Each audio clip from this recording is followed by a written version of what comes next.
Assalamualaikum warahmatullahi wabarakatuh. Halo anak-anak ibu, apa kabar? Semoga semuanya dalam keadaan sehat ya. Bertemu kembali dengan channel Ibu Amelia Madonna. Kali ini ibu akan mengajar tentang tema 2, persatuan dalam perbedaan. Subtema 3, bersatu kita teguh. Pembelajaran 3, tonton sampai habis ya, jangan di skip. Materi ini berdasarkan buku guru dan buku siswa tematik kurikulum 2013 dan Bu Pena 6A penerbit Erlangga. Sebelum mulai, jangan lupa kamu tekan tombol like, komen, share, and subscribe ya.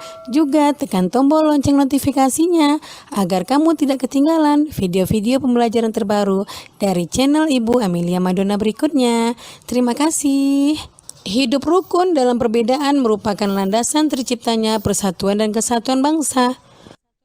Tahukah kamu bahwa bermain bersama dengan teman-teman yang berbeda secara damai dan saling menghargai adalah cerminan hidup rukun? Hidup rukun merupakan landasan terciptanya persatuan. Yang pertama, muatan bahasa Indonesia. KD 3.4 dan 4.4. Menuliskan informasi penting suatu teks sejarah menggunakan kata baku. Ayo, ingat kembali cara menemukan informasi penting suatu teks. Salah satu caranya adalah dengan menggunakan kata tanya apa, di mana, kapan, siapa, mengapa, dan bagaimana, atau disingkat dengan adik Simbah.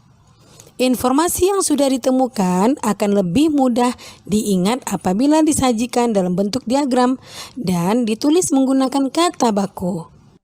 Nah, dengarkan teks berikut baik-baik ya. Sangsaka merah putih merupakan sebutan bagi bendera nasional Indonesia. Warna merah putih memiliki makna. Merah berarti berani dan putih berarti suci.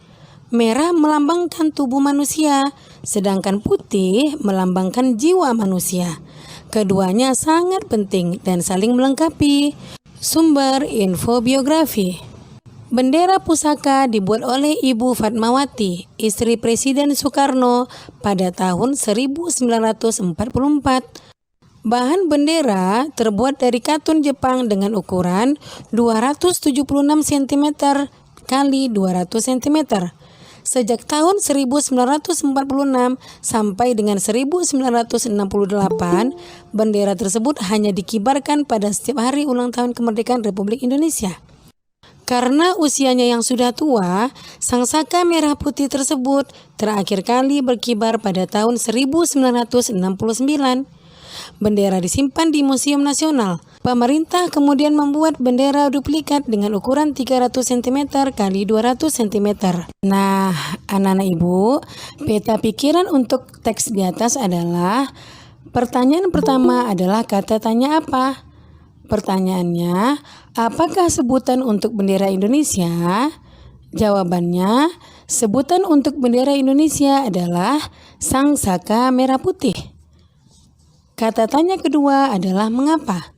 Pertanyaannya, mengapa bendera Indonesia berwarna merah putih? Jawabannya, bendera Indonesia berwarna merah putih karena memiliki makna merah berarti berani dan putih berarti suci.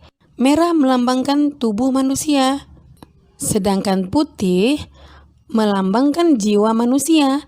Keduanya sangat penting dan saling melengkapi. Nah, kemudian kata tanya ketiga adalah siapa? Pertanyaannya, siapa yang menjahit sangsaka merah putih? Nah, jawabannya yang menjahit sangsaka merah putih adalah Ibu Fatmawati. Pertanyaan keempat, kata tanya bagaimana? Pertanyaannya, bagaimana cara membuat bendera merah putih?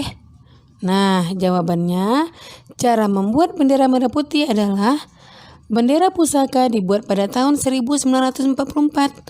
Bahan bendera tersebut adalah dari katun Jepang dengan ukuran 276 cm kali 200 cm.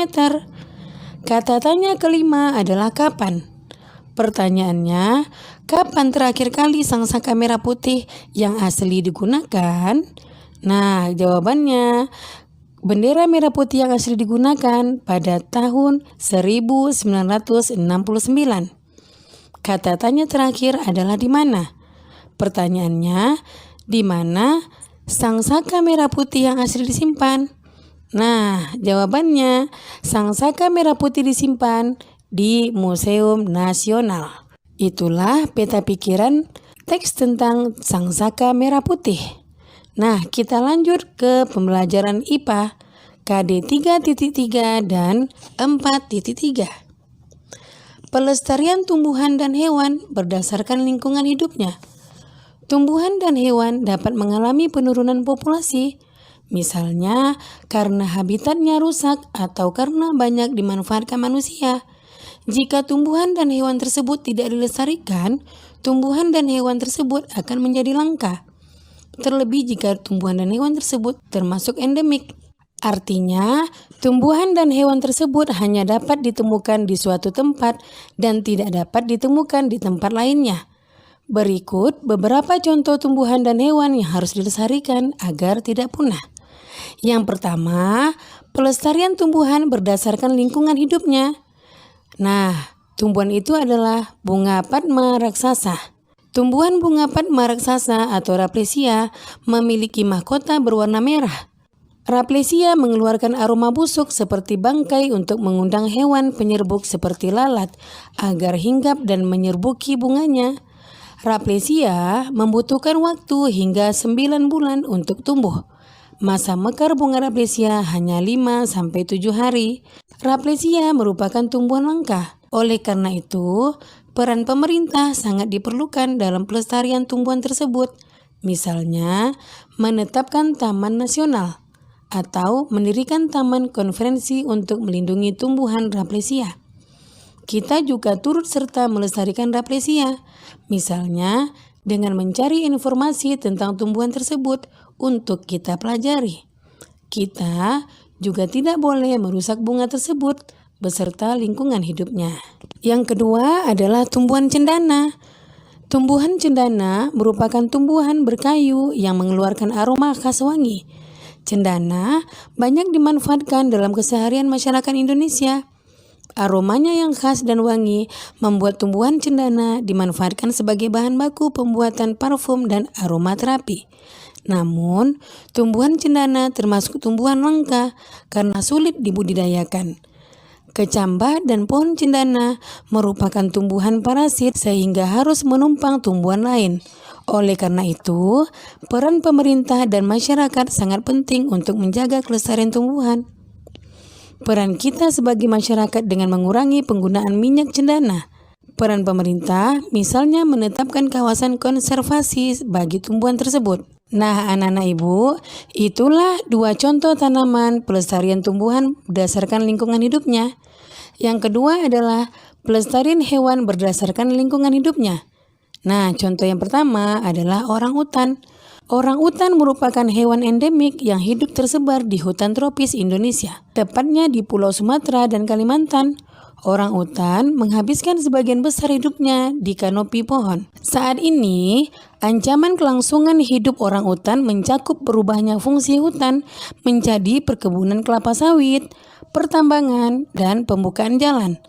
Upaya pelestarian terhadap orangutan pun dilakukan seperti kerjasama WWF Indonesia dengan pemerintah dalam mengembangkan rencana tata ruang ekosistem sebagai upaya pengembalian hutan sebagai habitat orangutan. Selain itu, sebagian besar orangutan yang selamat dilindungi di tempat penangkaran khusus.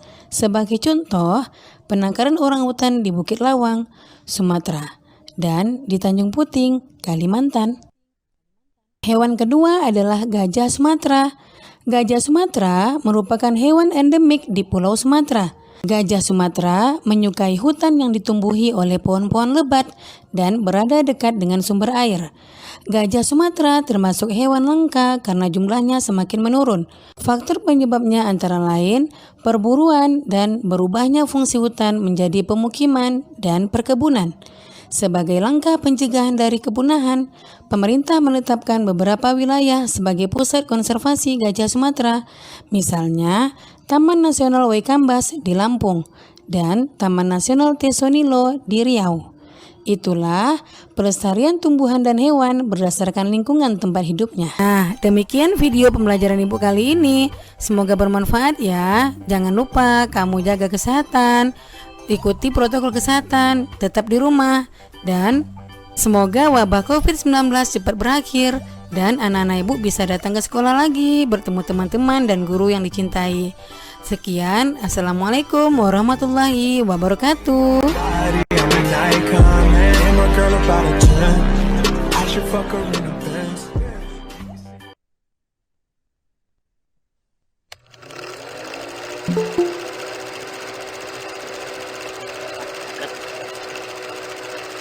Ya Pak, bisa Pak.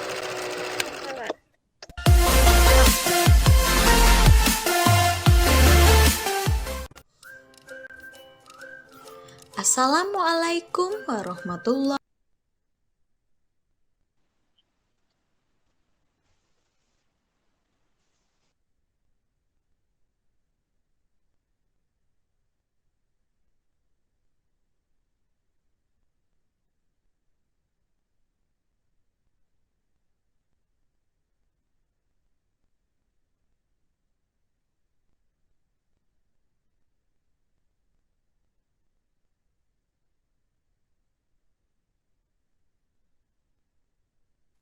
Hal-hal tersebut ya.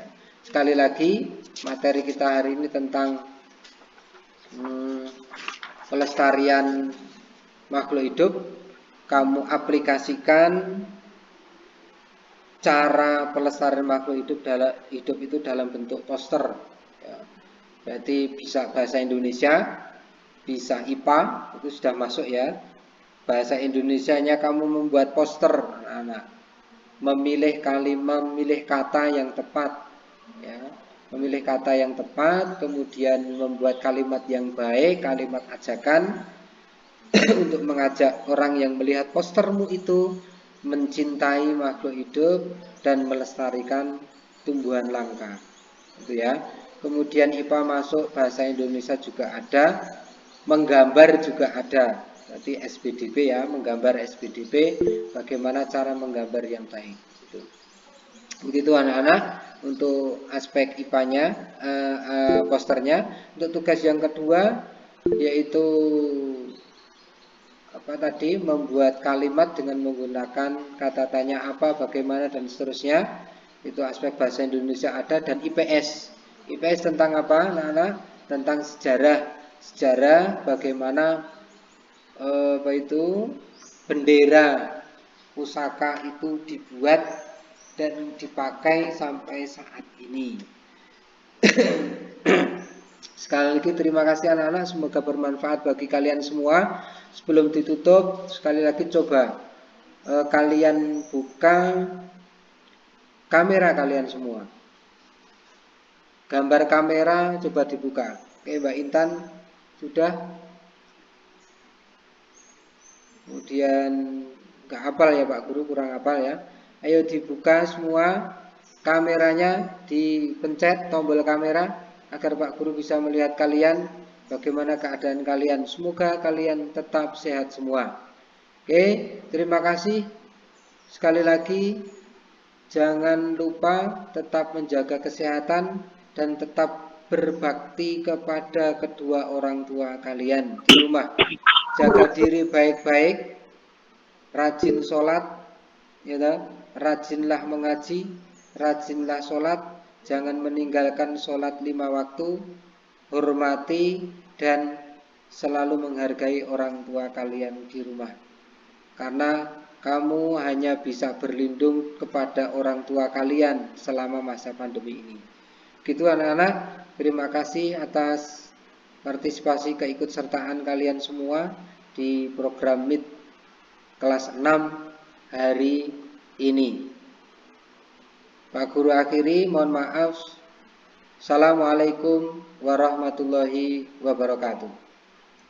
Waalaikumsalam warahmatullahi